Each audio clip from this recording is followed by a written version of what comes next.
আসসালামু আলাইকুম ওয়া রাহমাতুল্লাহ। প্রিয় দর্শক, আপনারা সবাই কেমন আছেন? আশা করি ভালো আছেন। প্রিয় দর্শক, এবার সরকারি ব্যাংক একীভূত করার সুপারিশ।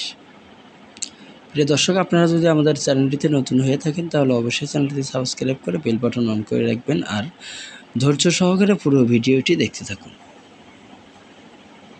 ব্যাংক খাতের সংস্কার ত্বরান্বিত করতে বেসরকারি ব্যাংকের পর রাষ্ট্রায়ত্ত দুর্বল ব্যাংক একীভূতকরণের সুপারিশ করেছে বাংলাদেশ ব্যাংক। এর মধ্যে কেন্দ্রীয় ব্যাংকের গভর্নরের সুপারিশে অর্থ মন্ত্রণালয়ে পাঠানো হয়েছে। এতে বলা হয়েছে, দুর্বল কোনো ব্যাংককে সোনালী ব্যাংকের সঙ্গে একীভূত করলে অতিরিক্ত অর্থ বিনিয়োগের প্রয়োজন হবে না, কারণ সোনালী ব্যাংক যথেষ্ট তারল্য রয়েছে। জানা যায়, ব্যাংক খাত সংস্কার নিয়ে গত সপ্তাহে আনুষ্ঠানিক বৈঠকে এ সুপারিশ তুলে ধরেন বাংলাদেশ ব্যাংকের গভর্নর আহসান এইচ মনসুর। আর্থিক প্রতিষ্ঠান বিভাগের উদ্যোগে আয়োজিত সেই বৈঠকে উপদেষ্টা, অর্থ সচিব, আর্থিক প্রতিষ্ঠান বিভাগের সচিব সহ ঊর্ধ্বতন কর্মকর্তারা উপস্থিত ছিলেন। বৈঠকে গভর্নর বলেন, কেন্দ্রীয় ব্যাংক ইতিমধ্যে ফার্স্ট সিকিউরিটি ইসলামী ব্যাংক, গ্লোবাল ইসলামী ব্যাংক, ইউনিয়ন ব্যাংক, সোশ্যাল ইসলামী ব্যাংক এবং এক্সিম ব্যাংক একীভূত করার উদ্যোগ নিয়েছে। একীভূত প্রক্রিয়া এখন অগ্রসর পর্যায়ে রয়েছে।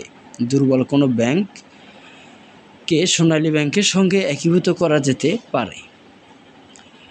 বাংলাদেশ ব্যাংকের সূত্র জানায়, স্বাধীনতার পর 1972 সালে 18টি ব্যাংক থেকে 2025 সালে ব্যাংকের সংখ্যা বেড়ে দাঁড়িয়েছে 62-তে। আহসান এইচ মনসুরের নেতৃত্বে বাংলাদেশ ব্যাংক ইতিমধ্যেই ব্যাংক খাতের শৃঙ্খলা ফেরাতে বিভিন্ন পদক্ষেপ নিয়েছে। দীর্ঘদিনের অব্যবস্থাপনা, বাড়তে থাকা খেলাপি ঋণ কেলেঙ্কারি, অনিয়মের কারণে খাতটি চরম অবস্থায় পড়েছে।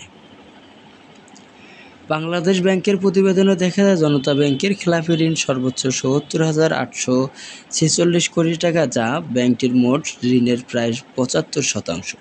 অগ্রণী ব্যাংকের খেলাপি ঋণ ২৯,৭২১ কোটি টাকা, সোনালী ব্যাংকের ১৯,০৯১ কোটি টাকা এবং রূপালী ব্যাংকের ১৭,১২২ কোটি টাকা।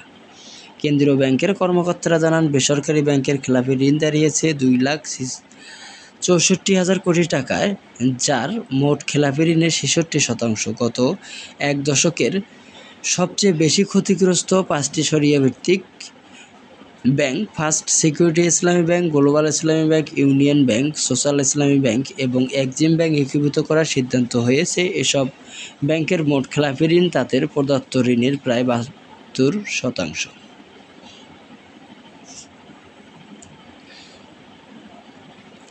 প্রিয় দর্শক, আজকের মতন এই পর্যন্ত থাকছে। পরবর্তীতে সব নিউজ পেতে আমাদের সঙ্গেই থাকুন।